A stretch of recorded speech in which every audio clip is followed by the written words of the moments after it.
Thank you. So I'll now ask members of the public to make their contributions to the meeting. Miss Bailey, if you would mind coming forward to the chair there to speak.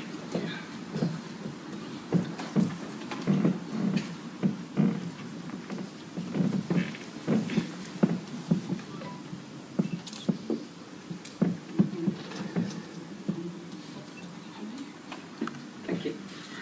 Right, good evening.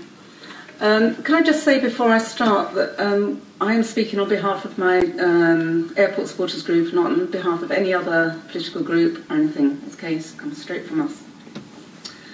So, as airport supporters, SUMA wish to make the following points regarding the local plan submission.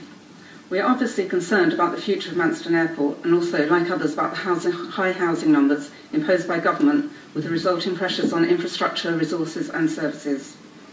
We understand that for aviation supporters it would seem counterintuitive to vote for mixed-use designation, but we firmly believe that of the two options, option one offers the best chance of success and will both limit the number of houses and protect the airport.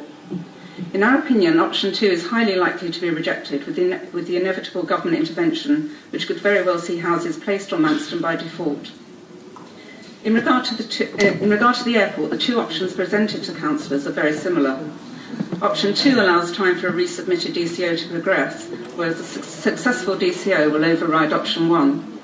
Option 1 changes the designation to mixed use, whereas option 2 removes Safe Policy EC4. Therefore, the aviation-only status is removed in either case. The significant difference lies in the soundness of each option. Which of the two are more likely to be accepted by the inspector in order to prevent TDC losing control of the local plan with unforeseen consequences? While we're not saying that option 1 is perfect, it is the option recommended by officers and judged sound by the local plan expert Derek Stebbins. It is underpinned by the evidence held by TDC, and whether or not we like that evidence is immaterial. It is the evidence commissioned and paid for by this council with the express purpose of informing the local plan. So how can councillors therefore justify flouting the evidence that they themselves have sought? Option 2, on the other hand, has no evidence base, and more than that, it flies in the face of TDC's existing evidence regarding the airport's viability. Therefore, there is a strong risk of it being rejected. Voting for option 2 also runs a real risk of a legal challenge from the owners of the site, which could cost the council dear. At this moment in time, there is no live DCO, and there is no guarantee that it will be resubmitted, and if it is, there is no guarantee it will be accepted or subsequently pass the examination stage. So how can councillors therefore justify voting on an option that doesn't or may not ever exist? Faced with the available evidence saying that the airport is not viable, and faced with the live application from the site's owners, a live planning application, the likelihood is that the government will take control of the local plan and will allow Stonehill Park's development to go ahead on the airport site, possibly jeopardising any future DCO.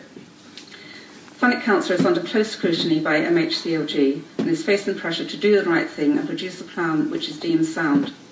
We know it goes against the grain for airport supporters to vote for mixed use, but if you have faith in the success of the DCO, then you have the assurance that as soon as it is approved, it will supersede this designation and the airport will revert to aviation.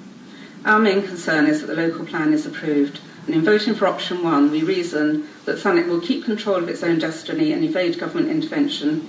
It will avoid legal challenges by the owners of the site, and it will reduce the threat of increased housing numbers under the proposed new housing formula. Absolute rubbish. Rubbish! Thank you very much.